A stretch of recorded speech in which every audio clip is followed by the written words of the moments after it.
저는 이어서 미생물의 구조에 대해서 발표를 하겠습니다. 먼저 진균의 구조입니다. 진균은 구조면에서 세균과 상당히 다른 미생물 집단입니다. 세균과 달리 고등식물, 고등동물 및 원생동물과 공통적으로 진균 세포질은 진핵과 구조적으로 훨씬 복잡한 세포질로 되어 있습니다. 진핵을 가지는 미생물은 원핵생물과 구별되는 진핵생물로 설명할 수 있는데, 예를 들어 이 구조를 가지고 있지 않은 세균이 있습니다. 현미경으로의 관찰한 구조입니다. 진균은 식물의 구조에 따라 단세포 진균과 균사로 나눌 수 있습니다. 효모세포는 사카로미세스 종, 그리고 캔디다 종과 톨룰라 종과 같이 타원형일 수도 있으나 스키조사카로미세스와 같이 막대 모양일 수도 있습니다. 피겨 2.11은 출하와 핵분열 효모에 대해서 앞서 이야기했던 사카로미세스와 스키조사카로미세스의 형태를 나타낸 그림입니다. 균사는 실과 같은 관 모양의 구조로 가지처럼 뻗어져 있습니다. 가지처럼 뻗은 균사는 마이셀리움이라고 불리며 보통은 포자 또는 균사 조각에서 유래되었습니다. 이것은 실험실에서 평판 배지나 식품 표면에 솜털처럼 자라는 특징이 있습니다. 피겨 2.12는 진균 균사체의 형태를 나타낸 것으로 보시는 바와 같이 가지처럼 뻗어 있는 형태를 나타내는 것을 알 수가 있습니다. 균사체는 종종 색이 있습니다. 이 색은 보통 생성된 포자와 관련이 있지만 때때로 균사 자체가 흑색 멜라닌 색소와 같은 색소를 함유할 수도 있습니다. 여담으로 식품 가공학 수업 때 코지와 관련하여 아스퍼질러스 균을 이야기할 때 카와치, 오리제, 그리고 나이거가 각각 백국, 그리고 황국, 그리고 흑국균으로 불린다라는 것에서 색을 가질 수 있음을 배운 바 있습니다. 광학 현미경을 이용해 진균 세포질 내부 구조에 대해 얻을 수 있는 양은 제한적입니다. 과립체, 소구체와 액포는 종종 볼 수 있지만 핵의 관측은 보통 염색이나 위상차 현미경과 같은 특수 현미경을 사용해야 합니다. 광학 현미경으로 보이는 효모세포와 그리고 진균 균사에서 보이는 구조는 피겨 2.13에 나타냈습니다. 피겨 2.13은 광학 현미경으로 보이는 효모세포와 진균 균사에서 보이는 구조입니다. 우선적으로 균사 벽으로 둘러싸여져 있으며 그 내에는 세포질과 그리고 여러가지 소랑체들이 있는 것을 알 수가 있습니다. 그리고 각각의 마디마디마다 격벽을 가지고 있는 것을 알 수가 있습니다. 진균 균사의 구조 변화는 다른 집단에서도 발생합니다. 라이조푸스와 뮤코를 결합하는 진균 집단에서 균사는 격벽을 형성하지 않습니다. 하지만 이것은 초기 균사에만 적용되는 사항입니다.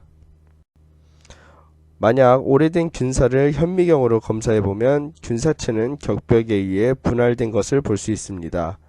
이 오래된 균사의 벽은 보통 두껍고 저장 영양분으로서 거대한 오일 글로브를 가집니다. 이 오래된 두꺼운 벽의 균사 부분은 이 균이 불리한 환경에서도 살아남을 수 있도록 합니다. 예를 들어 페니실륨과 불안전균류 그리고 잔항균 등 산업적으로 중요한 곰팡이의 대부분을 포함하는 대다수의 진균 집단의 균사에는 경막이 있습니다. 이 집단의 또 다른 특징은 균사체가 3차원으로 연결되도록 이웃한 균사들 사이에 교차 연계가 존재한다는 것입니다. 다른 포자나 몇몇 균사로부터 균사 사이에 교차 고리가 발생할 수 있는 것입니다. 담자균류에 속하는 균류는 특징적으로 균사의 꺽쇠 연결이라고 불리는 구조를 생성합니다. 이 그룹은 버섯과 독버섯을 포함하지만 재배된 버섯은 이러한 특성을 보여주지 않습니다. 뮤코라이조푸스 유형의 진균 균사에는 세포가 아니며 핵이 플라즈마 막으로 둘러싸인 세포질 단위가 아니라 핵이 튜브 속에 함께 존재하는 형태로 있습니다. 각 핵은 세포질의 특정 부피와 연관되어 있고 활동의 조절 역시 연관되어 있습니다. 예를 들어 페니실륨에서와 같이 균사에 경막이 존재하면 핵 등 세포 구조의 자유로운 이동을 가능하게 하는 통로가 있는 경우가 많습니다. 이 경막은 물리적 지지대로 기능하는 것으로 보입니다. 특정 균사에서는 생식세포와 버섯의 자실체의 생산과 관련이 있습니다.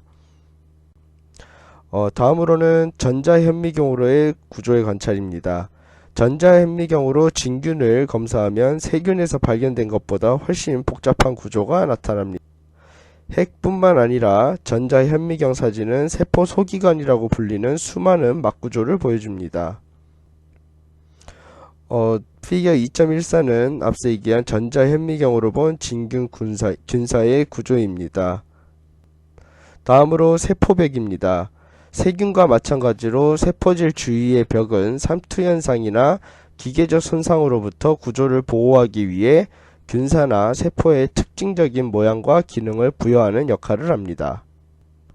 진균 세포질과 관련된 벽은 화학적으로 세균에서 발견되는 벽과 매우 다릅니다. 대부분의 진균은 키틴으로 이루어진 벽을 가지고 있습니다.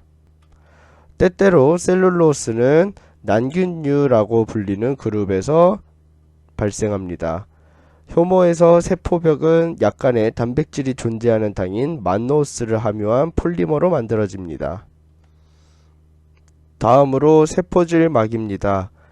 세균의 세포막과 마찬가지로 세포막은 즉 진균의 세포막은 관련 단백질을 가진 인지질층입니다. 세균 중 주요 진균의 막의 주요 차이점은 막에 강화하는 스테롤이라고 불리는 지방물질로 이루어진다는 것입니다. 진균 세포질막의 기능은 세균과 유사한데 세포질막과 외부 환경 사이에 장벽을 형성하고 세포 안팎으로 물질의 이동을 조절합니다. 그러나 세균과 달리 호흡효소는 세포질막과 연관되지 않고 미토콘드리아의 내막에 위치합니다. 또 핵분열 과정에서 이 막은 유전물질의 분포에 아무런 역할을 하지 못합니다. 선모와 편모입니다. 세포의 운동에 이용되는 선모와 편모는 많은 진핵생물에서 발견되지만 진균에서는 비교적 특이하며 식품과 관련된 진균에서는 균사가 발생하지 않습니다. 다음으로 세포질입니다. 세포질은 단백질, 탄수화물, 지질, 무기염 등을 포함한 수용성 콜로이드 용액으로 이루어져 있으며 진핵생물의 특징인 막 구조물도 동일하게 이루어져 있습니다. 다음으로는 핵입니다. 핵은 진핵생물에서 발견되는 가장 큰 세포 소기관인데 지름은 약 5 마이크로미터 정도이며 대부분의 세균 세포보다 큰 것이 특징입니다. 핵은 수많은 구멍을 통해 단백질과 RNA가 세포질 내의 생화학적 반응을 조절하기 위해 움직일 수 있게 하는 이중막 구조입니다. 이것은 리보솜 RNA의 합성과 관련된 유전물질과 하나 이상의 핵소체를 함유하고 있습니다. 다음으로는 게놈, 즉 유전물질입니다. 유전물질이나 게놈은 핵에 위치하여 전자현미경 사진에서는 실 덩어리로 나타납니다. 이 실들은 DNA와 단백질로 이루어져 있습니다. 세포 분열 동안 게놈은 광학현미경으로도 볼 수 있는 염색체로 응축됩니다. 세균과 달리 다른 진핵생물과 같이 진균은 플라스미드를 생성하지 않습니다. 다음으로 미토콘드리아입니다. 미토콘드리아는 ATP로부터 화학에너지 생산에 관여하는 기관입니다. 크랩스 사이클과 관련된 호흡효소는 미토콘드리아의 내막과 내막 표면에 부착된 사슬 사이의 성분에서 발견됩니다. 크랩스 회로는 여담으로 함께 첨부하였는데 우리가 생화학 시간에 배웠던 피루부산이 TCA 회로를 통해서 어떠한 과정들을 거치느냐에 대해서 배웠던 내용입니다. 다음으로는 리보솜입니다. 진균의 리보솜은 다른 진핵생물과 마찬가지로 80S 리보솜입니다. 이것들은 세균에서 발견되는 70S 리보솜보다 크지만 단백질 합성에서는 거의 같은 방식으로 작용합니다. 일부 리보솜은 소포체에 부착되어 세포 표면에서 분비되는 효소의 생산에 관여합니다. 다른 것들은 세포질에서 자유로워 세포에서 발견되는 효소와 구조 단백질로 기능하는 단백질을 합성합니다. 다음으로는 저장 과립, 스토리지 그래뉼입니다. 세균과 같이 저장 과립은 진균이 세포질에 어떠한 손상도 주지 않고 식품 영양을 저장할 수 있게 합니다. 진균에서 주요 저장 과립은 글리코겐과 지방으로 에너지 비축물입니다. 다음으로는 소포체와 골지체입니다. 소포체는 진균을 포함한 모든 진핵생물의 세포 내막 시스템입니다. 그 막들은 핵막에서 유래한 것으로 보이며 80S 리보솜으로 이루어져 있습니다. 이것은 조면 소포체로도 불립니다. 골지체는 리보솜에 의해 합성된 단백질이 변형되어 세포 표면으로 운반되어 세포에서 방출되는 것처럼 보이는 세포질 내의 매끈한 막입니다. 다음으로는 액포입니다. 액포는 진균 세포질에 공통적으로 있습니다. 액포는 세포막으로 둘러싸여 있고 세포 내 수분 저장 역할을 합니다. 다음으로 포자입니다. 진균은 세균에 의해 생성되는 유형의 내생포자를 생성하지 않습니다.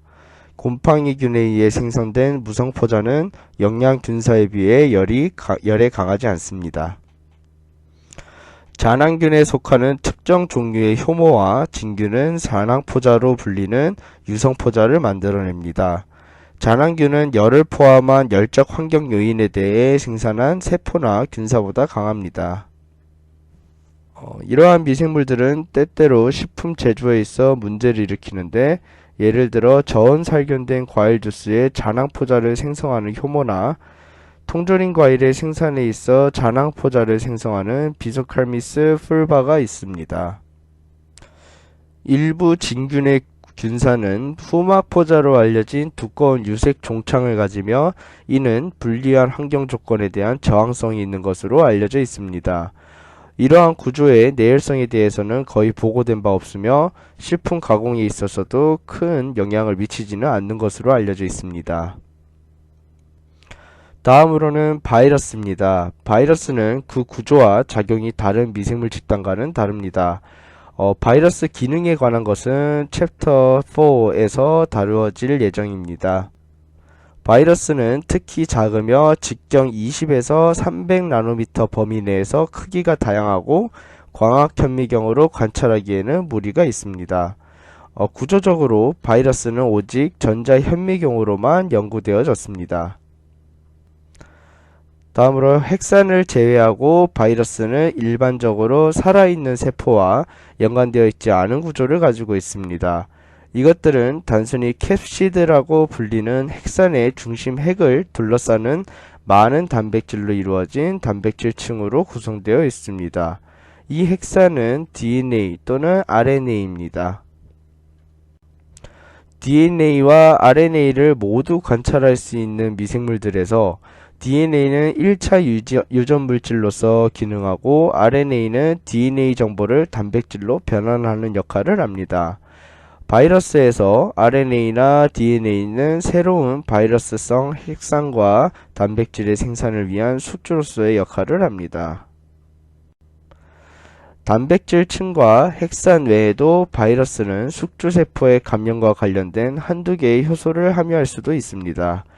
몇몇 바이러스는 숙주세포막에서 추출한 지질 단백질로 만들어진 막에 둘러싸인 바이러스성 단백질을 함유하고 있습니다.